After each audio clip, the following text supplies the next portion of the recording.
വിക്രം വേദയുടെ പുതിയൊരു എപ്പിസോഡിലോട്ട് എല്ലാവർക്കും സ്വാഗതം. വിക്രം ജയിലിലായ സമയത്ത് വിക്രമിന്റെ അച്ഛൻ മരിക്കുവാണ്.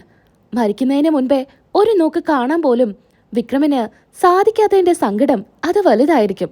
അച്ഛൻ തന്നെ മനസ്സിലാക്കിയതിന് ശേഷം കുറച്ചു നാളെ അച്ഛന്റെ കൂടെ ജീവിക്കാനായിട്ട് വിക്രമിന് സാധിച്ചുള്ളൂ. അപ്പോഴാണ് ചെയ്യാത്ത തെറ്റിന് വിക്രം ജയിലിലോട്ട് പോയത്. എന്നാ അച്ഛൻ മരിച്ചതോടുകൂടി സ്വന്തം വീട്ടിലോട്ടൊന്നും വിക്രം പോവാറേയില്ല.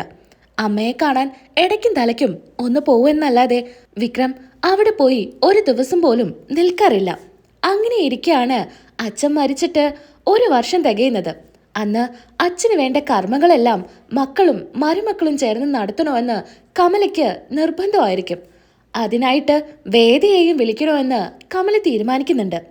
അങ്ങനെ ശ്രീജയോട് കമല പറയുന്നുണ്ട്, ശ്രീജ, നീ എങ്ങനെയെങ്കിലും വേദയെ വിളിക്കണം. അവളോട് ഈ ചടങ്ങ് ചെയ്യാനായിട്ട് ഇങ്ങോട്ട് വരാൻ വേണ്ടി പറയണം.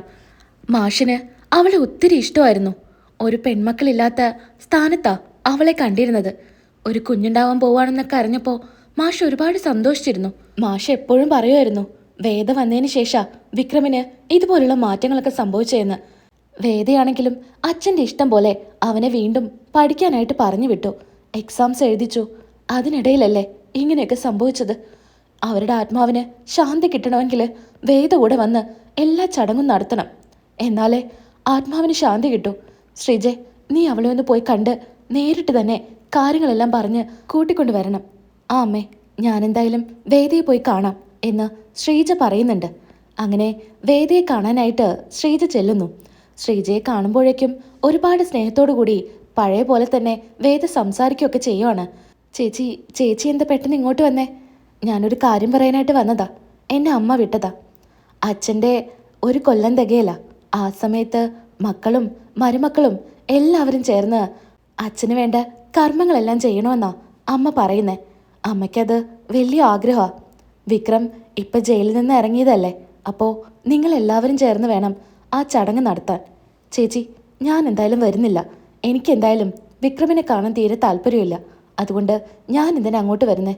വേദേ, അമ്മയുടെ ഏറ്റവും വലിയ ആഗ്രഹം നീ ഒരു തവണ ഇതൊന്ന് സാധിച്ചു കൊടുക്ക്. നീ ഒരുപാട് തിരക്കിലാണെന്നൊക്കെ അറിയാം. എന്നാലും അമ്മയ്ക്ക് വേണ്ടി നീ ഒന്ന് അങ്ങോട്ട് വരണം. അങ്ങനെ ശ്രീജ കരഞ്ഞു പറയുമ്പോൾ വേദ പറയുന്നുണ്ട്, ശരി, ഞാൻ വരാം. അവിടെയുള്ളവരെ ഓർത്തിട്ടൊന്നുമല്ല, അച്ഛനെ ഓർത്തിട്ട് മാത്രം. അച്ഛൻ ആരോടും ഒരു തരത്തിലൊരു തെറ്റും ചെയ്യാത്ത ആളാ. എപ്പോഴും സത്യസന്ധമായിട്ട് നടക്കണമെന്ന് ആഗ്രഹിക്കുന്ന ആളാ. അച്ഛനോടുള്ള റെസ്പെക്റ്റ് കൊണ്ട് മാത്രം ഞാൻ വരാം എന്ന് വേദ സമ്മതിക്കുക.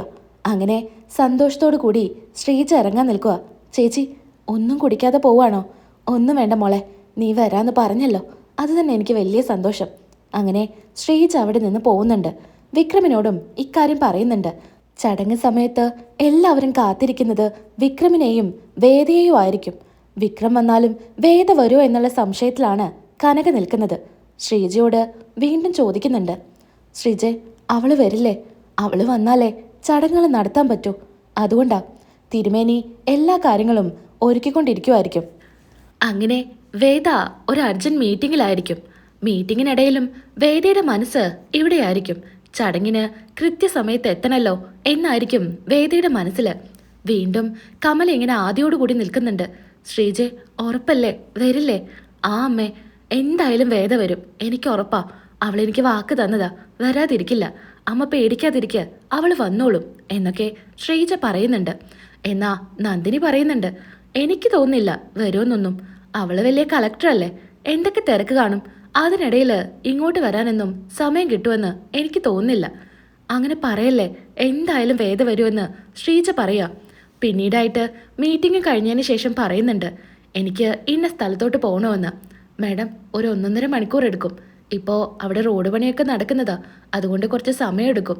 അല്ല, 2 വീലറിൽ പോവുകയാണെങ്കിൽ മാഡത്തിനെ ഞാൻ കൊണ്ടുവിടാം. അതിന് 2 വീലറിൽ എന്നെ ആരും കൊണ്ടുവിടേണ്ട ആവശ്യമില്ല. എനിക്ക് ഓടിക്കാൻ അറിയാം, ഞാൻ പൊക്കോളാം. വേദ എങ്ങനെ ഹെൽമെറ്റ് ഇടുന്നുണ്ട്. ഈ സമയത്ത് പോലീസുകാരും ഡ്രൈവറും ഒക്കെ പറയുന്നുണ്ട്, മാഡം എന്തിനാ തനിയെ പോകുന്നേ? ഞങ്ങൾ ആരെങ്കിലും കൊണ്ടുവിട്ടാ പോരെ? വേണ്ട, എനിക്ക് നന്നായിട്ടേ ബൈക്ക് ഓടിക്കാൻ അറിയാം.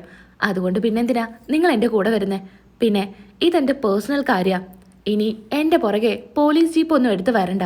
എനിക്ക് കുറച്ച് പ്രൈവസി വേണം. അങ്ങോട്ടേക്ക് വേറെ ആരും എൻ്റെ കൂടെ വരണ്ട. അതുകൊണ്ട് ഞാൻ തന്നെ പൊക്കോളാം എന്നും പറഞ്ഞ് ഹെൽമറ്റൊക്കെ വെച്ച് വേദ അവിടെ നിന്ന് വീട്ടിലോട്ട് പോവാ. ഇതേ സമയത്ത് തന്നെ വിക്രവും അവിടെ എത്തുന്നുണ്ട്. വിക്രമായിരിക്കും ആദ്യം എത്തുന്നത്. വിക്രം ഇറങ്ങി അമ്മയുടെ അടുത്തോട്ട് ചെല്ലുന്നു. വിക്രമിനെ കാണുന്നതും കമല ഓടിച്ചെന്ന് കെട്ടിപ്പിടിക്കുന്നുണ്ട്. മോനെ വിക്രം, നീ എന്താടാ അമ്മയെ കാണാൻ പോലും ഇടയ്ക്കൊന്നും ഇങ്ങോട്ട് വരാത്തെ?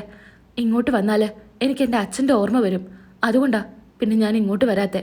അച്ഛനെ പോയിട്ടുള്ളൂ, അമ്മ ജീവനോടെ ഇരിപ്പുണ്ട്. അമ്മയ്ക്ക് എൻ്റെ കൂടെ അവിടെ വന്ന് താമസിക്കാലോ. ഞാൻ എങ്ങോട്ടും ഇല്ലടാ. നിന്റെ അച്ഛൻ്റെ ശ്വാസം ഇപ്പോഴും ഈ വീട്ടിലുണ്ട്. ഇവിടെ എവിടേക്കോ നിന്റെ അച്ഛൻ നിൽക്കുന്നത് പോലെ എനിക്കിപ്പോഴും തോന്നാറുണ്ട്. അതുകൊണ്ട് ഞാൻ എങ്ങോട്ടും ഇല്ലടാ. മരിക്കുന്നത് വരെ ഞാൻ ഈ വീട്ടിൽ തന്നെ കഴിയും. അമ്മ സങ്കടപ്പെടാതിരിക്കുക. എടാ, എന്നാലും അച്ഛൻ നിന്നെ സ്നേഹിക്കാൻ തുടങ്ങിയിട്ട് നിനക്ക് അച്ഛൻ്റെ കൂടെ കുറച്ച് നാൾ പോലും നിൽക്കാൻ പറ്റിയില്ലല്ലോ. മരിക്കുന്നതിന് മുൻപ് വരെ നിന്നെക്കുറിച്ച് അച്ഛൻ ചോദിച്ചിരുന്നു. നിന്റെ വിചാരം കാണും അച്ഛന് പണ്ട് നിന്റെ അടുത്ത് ഒരുപാട് ദേഷ്യമായിരുന്നു എന്ന്. അതൊക്കെ വെറും നാടകമായിരുന്നോടാ. നിന്നോട് ദേഷ്യമൊന്നുമല്ല. അച്ഛൻ വിചാരിച്ച പോലെ നീ നല്ല നിലയിൽ എത്തിയില്ല. അതിൻ്റെ ഒരു ചെറിയ സങ്കടം. പിന്നീട് നീ ഗുണ്ടായസമായി നടക്കുമ്പോഴൊക്കെ അച്ഛൻ്റെ മനസ്സിൽ ആദ്യമായിരുന്നു നിന്നെക്കുറിച്ച് ഓർത്ത്.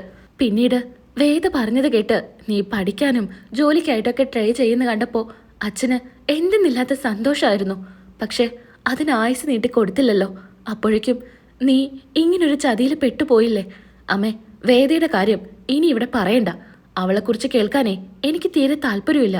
എടാ, നീ ഒന്ന് പതിയെ പറ. വേദ ഇപ്പോൾ വരും. അവൾ വരുമ്പോൾ ഇത് കേട്ടാൽ അവൾക്കത് വിഷമാവില്ലേ? അപ്പോഴേക്കും വേദ വരുന്നുണ്ട്. വേദയെ കാണുന്നതും ദേഷ്യത്തോടു കൂടി വിക്രം നിൽക്കുന്നുണ്ട്. എന്തിനാ അമ്മേ ഇവളെ എങ്ങോട്ട് വിളിച്ചത്? എടാ, നിങ്ങൾ എല്ലാവരും ചേർന്നിട്ട് വേണം അച്ഛൻ ഈ കർമ്മം ചെയ്യാനായിട്ട്. എന്നാലേ അച്ഛൻ്റെ ആത്മാവിന് ശാന്തി കിട്ടൂ. അതിനായിട്ടാ ഞാൻ അവളെ വിളിച്ചു വരുത്തിയത്. അവൾ എൻ്റെ അച്ഛനെ കർമ്മങ്ങളൊന്നും ചെയ്യണ്ട. അവളൊരു കൊലയാളിയാ, എൻ്റെ കുഞ്ഞിനെ കൊന്ന കൊലയാളി. അതുകൊണ്ട് അവളിനി ഇവിടുത്തെ ചടങ്ങുകളൊന്നും ചെയ്യണ്ട. എനിക്കറിയാം എൻ്റെ അച്ഛന് ചടങ്ങുകൾ ചെയ്യാൻ. ഇവള് ചെയ്തില്ലെങ്കിലും എൻ്റെ അച്ഛന് ആത്മശാന്തി കിട്ടും, അതെനിക്ക് ഉറപ്പാ. ഏട്ടത്തി, ഞാൻ അപ്പോഴേ പറഞ്ഞതല്ലേ ഇവൻ ഇവിടെ ഉണ്ടാവുമെന്ന്. അതുകൊണ്ട് ഞാൻ വരുന്നില്ല എന്ന്. അപ്പോൾ നിങ്ങളൊക്കെ കൂടെ എന്നെ നിർബന്ധിച്ചിട്ടാ ഇങ്ങോട്ട് വിളിച്ചു വരുത്തിയത്. എനിക്കിവിടെ നിൽക്കാനും വലിയ താല്പര്യമൊന്നുമില്ല. എനിക്ക് എൻ്റേതായിട്ടുള്ള ഒരുപാട് ജോലികളുണ്ട്. പിന്നെ ആ പാവം മനുഷ്യനെ ഓർത്തിട്ട് മാത്രം ഞാൻ ഇങ്ങോട്ട് വന്നത്. മോളെ വേദേ, നീ അങ്ങനെയൊന്നും പറയല്ലേ. അച്ഛന് വേണ്ടി നിങ്ങൾ രണ്ടുപേരും ചേർന്നിട്ട് വേണം ഈ ചടങ്ങ് നടത്താനായിട്ട്. നിങ്ങൾ എന്തിനാ പരസ്പരം അങ്ങോട്ടും ഇങ്ങോട്ടും വാശിയും വൈരാഗ്യമൊക്കെ മനസ്സിൽ വെക്കുന്നേ? അങ്ങനെ അമ്മയുടെ സങ്കടം സഹിക്കാനാവാതെ രണ്ടുപേരും ഒരുമിച്ചിരുന്ന് അച്ഛന് വേണ്ട കർമ്മങ്ങളെല്ലാം ചെയ്യുന്നുണ്ട്. എന്നാലും രണ്ടുപേർക്കും ഉള്ളില് വല്ലാത്ത ദേഷ്യമായിരിക്കും. വിക്രം കരുതിയിരിക്കുന്നത് കുഞ്ഞിനെ വേദം നശിപ്പിച്ചെന്നാ. എന്നാ ആ കുഞ്ഞിനെ തന്നെയാ സ്വന്തം മോളെ പോലെ നോക്കുന്നതെന്ന് ഇതുവരെ വിക്രമിന് മനസ്സിലായിട്ടില്ല. അത് മനസ്സിലാവുന്നതോടുകൂടി വേദയുമായിട്ട് നല്ല സന്തോഷത്തോടു കൂടി ജീവിക്കും. വരും എപ്പിസോഡില് നമുക്കതൊക്കെ പറയാട്ടോ. നമ്മുടെ വീഡിയോ ഇഷ്ടപ്പെടുന്നുണ്ടെങ്കിൽ എൻ്റെ കൂട്ടുകാർ ഒന്ന് ലൈക്ക് ചെയ്തേക്കണേ. ലൈക്ക് ചെയ്താൽ മാത്രം പോരാ, സബ്സ്ക്രൈബ് ചെയ്യാതെ കാണുന്ന കൂട്ടുകാരാണെങ്കിൽ ഒന്ന് സബ്സ്ക്രൈബ് ചെയ്തേക്കണം കേട്ടോ. നാളെ വീണ്ടും കാണാം. അതുവരേക്കും എൻ്റെ എല്ലാ കൂട്ടുകാർക്കും ടാറ്റാ.